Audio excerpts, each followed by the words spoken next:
Hello everyone and welcome to Zabbix series. Today we are going to be talking about Zabbix health monitoring, and we will discuss different Zabbix components such as Zabbix gathering processes, Zabbix caches, Zabbix Queue, History Syncer, Housekeeper, and other components, and how we can optimize and track them to ensure the best possible Zabbix performance.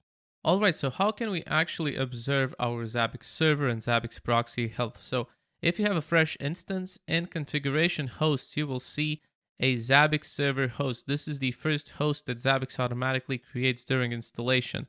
And on this host, you will see two templates, Linux by Zabbix Agent and Zabbix Server Health. So actually, this here Zabbix Server Health can provide internal Zabbix Server Health metrics.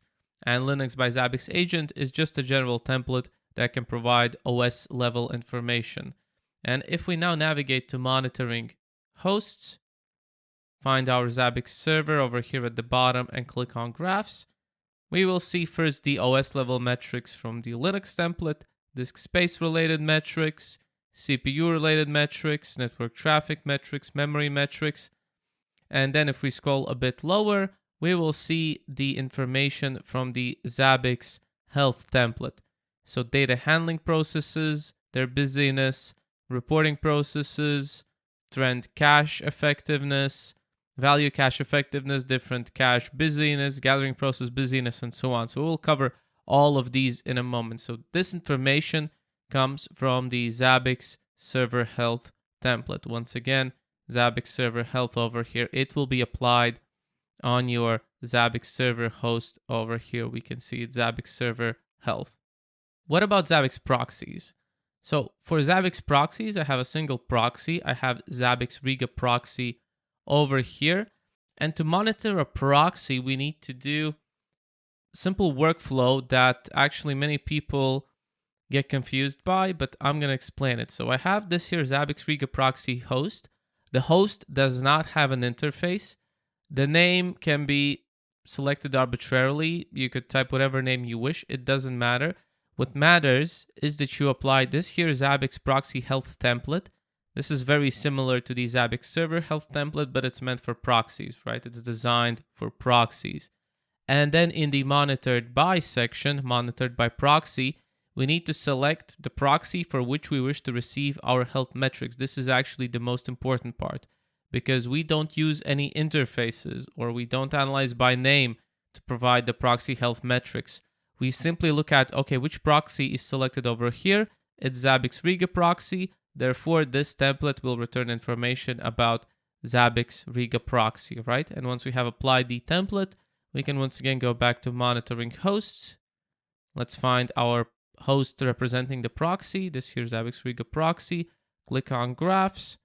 And here I can see the Riga proxy internal processes and caches, their busyness, and so on, right? So here it is available, similar to how it is on the server. And of course, we can always go back to configuration hosts, open up this here host representing our proxy, and we can add an interface, right? Over here, an agent interface, for example, representing our proxy address. We can type in the proxy address here, deploy an agent on the proxy host, and then assign the Linux template to monitor the OS level metrics, like I'm gonna do right now, Linux, right? And if I apply this Linux by Zabbix Agent template, I will now see not only the internal metrics, but also the OS level metrics. The same thing that we had on the server, the memory statistics, disk statistics, network statistics, and so on. So that's possible. It's optional, but you will probably want to keep an eye out on this since it's probably running on a Linux machine and there could be some, for example, disk IOPS bottlenecks or network bottlenecks and things like that. So it's important to keep an eye out on it. All right.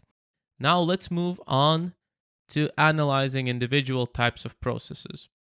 One of the more common graphs that you'll be looking at is the Zabbix data gathering process graph, where we can see the state, the busyness of different gathering processes such as trappers, pollers, discoverers, ODBC pollers, ICMP pingers, and so on. We won't be going through each one of these processes. We actually do that in the official Zabbix training courses.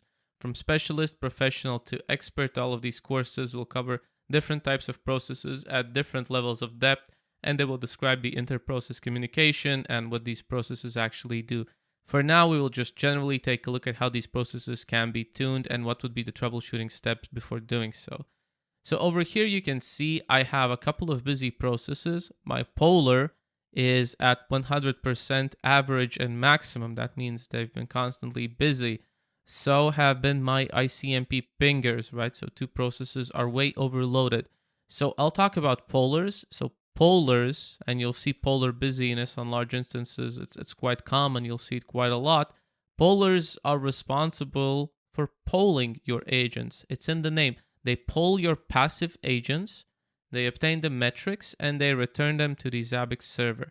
So if you have very intensive update intervals, very rapid update intervals, many passive agents, or simply too few polars, or maybe combination of all of these, you will see your polar busyness grow. And once a polar is too busy, once the polar processes, depending on how many you have, are too busy, at that point, we will see some delays in our metrics because we cannot pull them in a timely fashion. Another common process that you might see some busyness on is the trapper. Over here, it's not busy in my case, it's just at 1% busyness, but they are responsible for quite a few things. First off, they receive information from active agents because active agents send data instead of being polled. They send data to the server, and the trapper collects this data. The trapper process is also used to check the front-end availability. So the front-end connects to the trapper. If it can connect to the trapper process, then you won't see the Zabbix server is down message. If it cannot connect to the trapper process, you will see the Zabbix server is down message.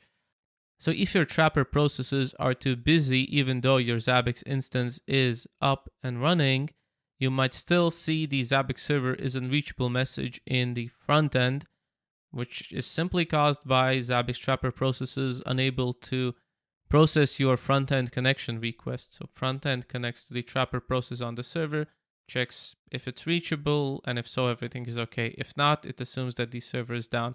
They also accept connections from active proxies. So that's another thing they do, and a bunch of other things also. So trappers are quite vital. Then we also have ICMP pingers. They're also 100% busy in my case. A simple process that is responsible for ICMP related requests. So if you have many pings, then these can become too busy. All right, and over here, before we move on, over here you can see I have these here triggers at 75%. And usually this is configured by default on this template.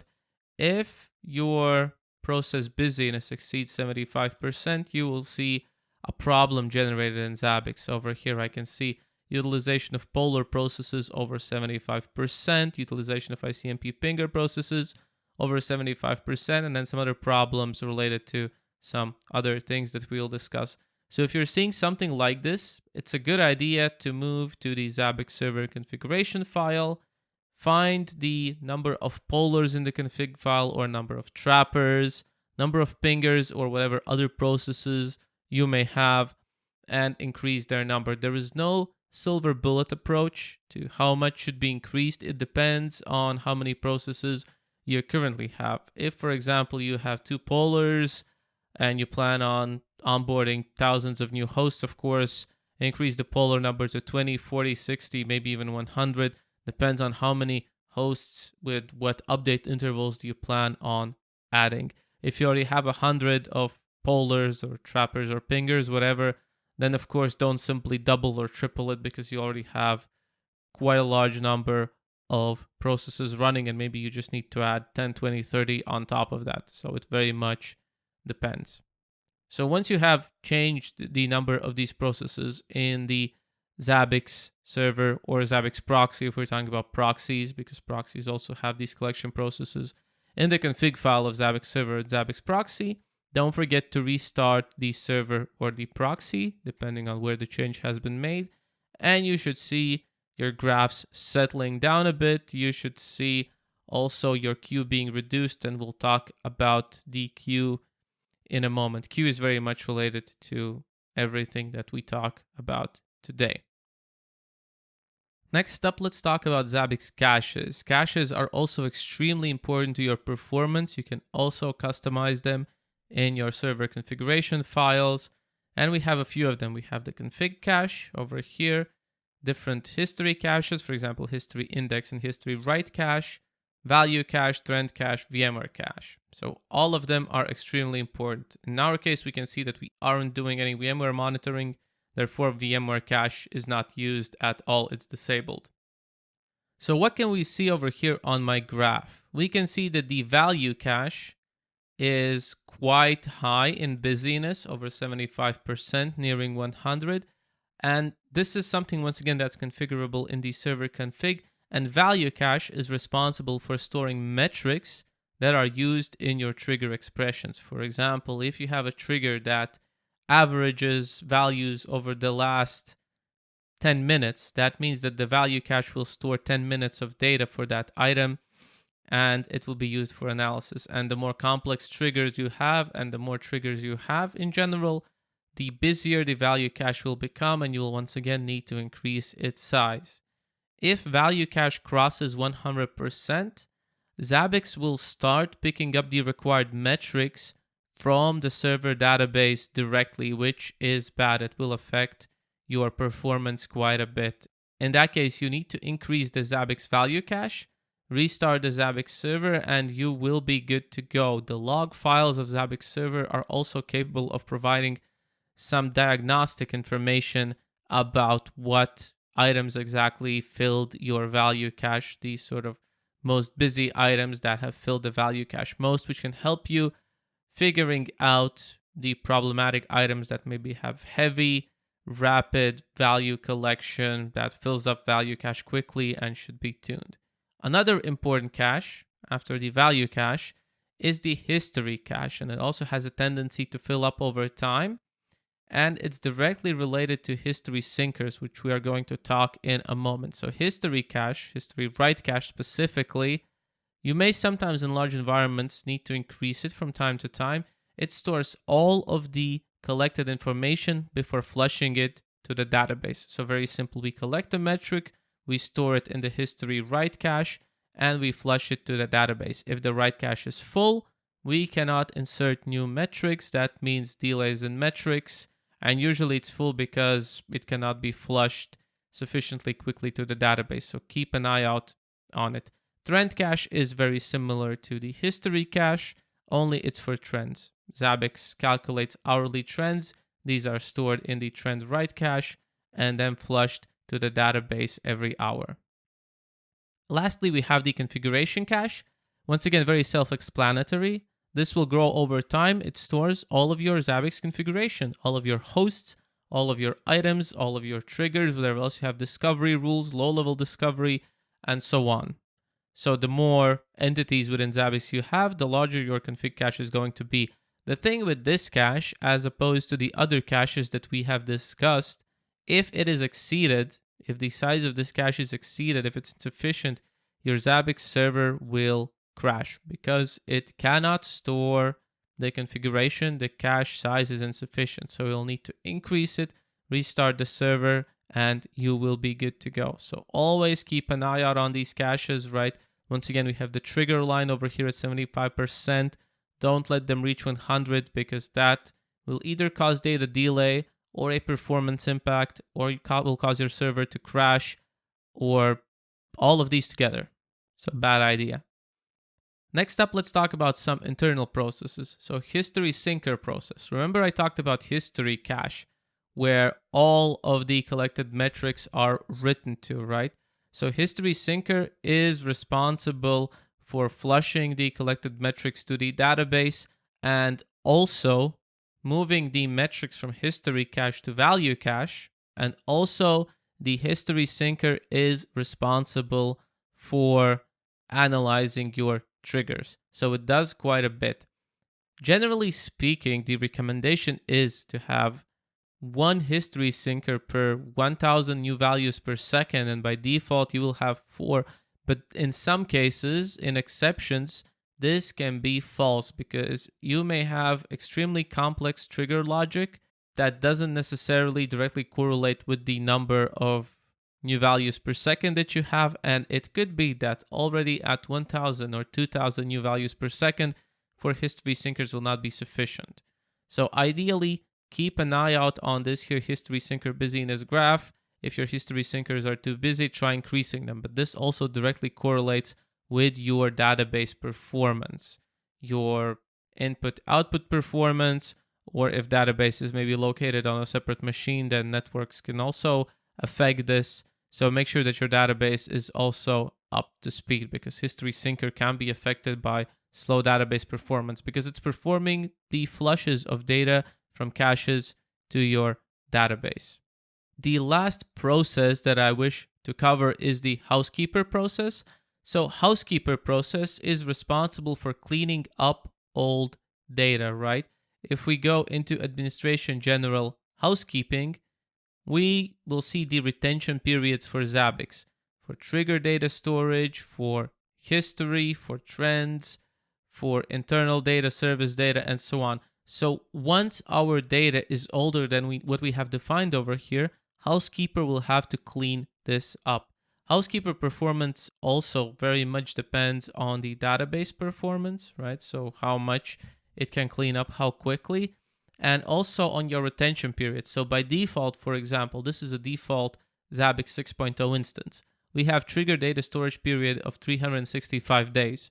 So you have to be really careful with this because in most cases, I assume you won't need 1 year of problem history. You can probably decrease it to 90 days. And what this does, it essentially reduces your database size already, and it makes the tasks for your housekeeper easier because it won't have to clean up that much data once we cross the threshold of that 1 year.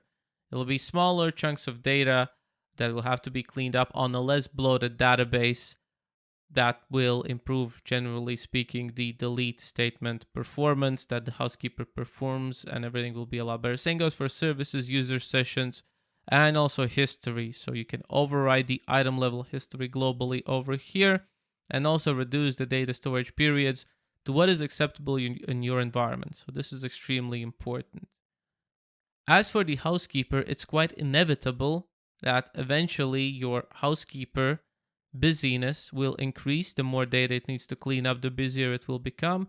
And we can alleviate this in a couple of ways. First off, we can reduce the housekeeping frequency. By default, the housekeeper runs every hour. If it's not enough, if it's insufficient, if it's still constantly busy, consider running it maybe every 2 hours, 3 hours, 4 hours, whatever. And if possible, also increasing your database performance, right? Running your database on SSD. But if there's nothing else to be done, then at some point you will have to consider partitioning. For MySQL, you will have to find community scripts for Zabbix partitioning. They are out there. We do have community blog posts that discuss how partitioning can be implemented, or even better, simply deploy Zabbix with Postgres and Timescale, because Timescale supports native out-of-the-box partitioning that can be configured directly over here in housekeeping, right? And we can enable it. And in that case, all of your data will be partitioned, and old partitions, old history and trend partitions will be simply dropped. So no more delete statements. It will be a lot more simple. Old partitions will simply be dropped with partitioning enabled. So that alleviates the issue of housekeeper being busy by quite a bit. So that's something that large environments, and I'm talking tens of thousands of new values per second, will have to consider eventually. The effects of a Zabbix instance that maybe isn't too healthy and has insufficient gathering processes and caches can very much be observed in the queue section. This section I know can be very confusing for everyone because people don't really understand most of the time the reasons behind this queue being there. So queue gets generated for a couple of reasons. In my case, if you recall my initial graphs, right, some of my processes such as pollers and pingers were too busy. And that's why we can see that my agents, my passive agents, cannot be polled in time. Therefore, the metrics cannot be collected in time. They get added to this here queue. This queue essentially just gives you the number of metrics that Zabbix currently hasn't been able to collect for more than 5 seconds, 10 seconds, 30 seconds, 1 minute. The delay for how long these metrics have been delayed. And once again, this can be caused by processes that are too busy, gathering processes that are too busy, or maybe a busy history cache. The metrics cannot be added to the history cache, and that's why they cannot be collected, cannot be stored to the database. So that's one reason. In my case, I know that it's the gathering processes. Or maybe another reason for this can be if I go into overview by proxy. So I have just shut down my Riga proxy. But as far as Zabbix server is aware, it doesn't know that the Riga proxy has been shut down. All it knows is that the metrics from the Riga proxy aren't coming in. They are delayed. And here I can see that. So this overview by proxy can be quite useful to diagnose a problem, right? I can see right now that, hey, something is wrong with my Riga proxy. Most of the metrics in the queue are from my Riga proxy. Therefore, I'll check if it's down. If it's down, I'll start it back up, figure out why it has been down. Did someone accidentally shut it down, or are there some other issues? Bring it back up. And at that point, my queue should clear up. If you're seeing a large queue everywhere, then that could be a performance problem with, for example, your history syncers or your history caches, or usually it's a combination of both. Also, it's useful looking at the type of item that has a queue. For example, over here, I'm seeing queue on my Zabbix agent. And if you recall what I said a moment ago, my pollers are busy, and pollers are responsible for polling Zabbix agent, passive Zabbix agents. So therefore, this actually tells me that, yeah, as soon as I increase the number of pollers, this should get resolved. Same goes for simple checks. Those are pings, right? My pingers were also extremely busy. I had fewer simple ping checks, therefore there are fewer items in the queue. Nevertheless, I should increase the number of pingers, and all of this should be resolved. The internal checks over here, they come from the Zabbix proxy, which cannot report its internal health.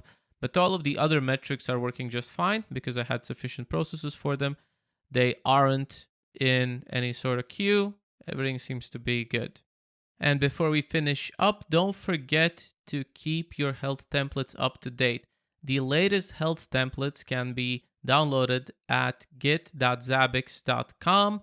You will open the Git page, navigate to templates, open up the app section over here, scroll all the way down, and here you can find the Zabbix server and Zabbix proxy templates. Click on the Zabbix server. Here you can find the YAML file. Click on it, and then right click on the raw file, save link as, and download it. And over here at the top left, you can select the branch that you wish to use. For example, for 6.0 templates, I will use release 6.0. And there we go. Just download it, import it, and you're good to go. The reason for this is that between major versions, we can remove or add or change some processes, be it gathering processes or maybe even caches, to improve performance, improve the Zabbix design, and your old template will not be able to monitor those caches or processes or other components because it simply doesn't have an item and a graph to do that. That's why update your templates, keep track of your Zabbix server and proxy health, and you'll be good to go. So thank you very much. If you have any questions or comments about this video or suggestions for any upcoming videos for topics that you wish to see discussed, feel free to leave a comment under this video. I'll gladly respond to them, and maybe your idea will be one of our next videos where we'll discuss a feature that you have suggested. Thank you very much, everyone. Have a great day. Keep your instance healthy, and I'll see you next time.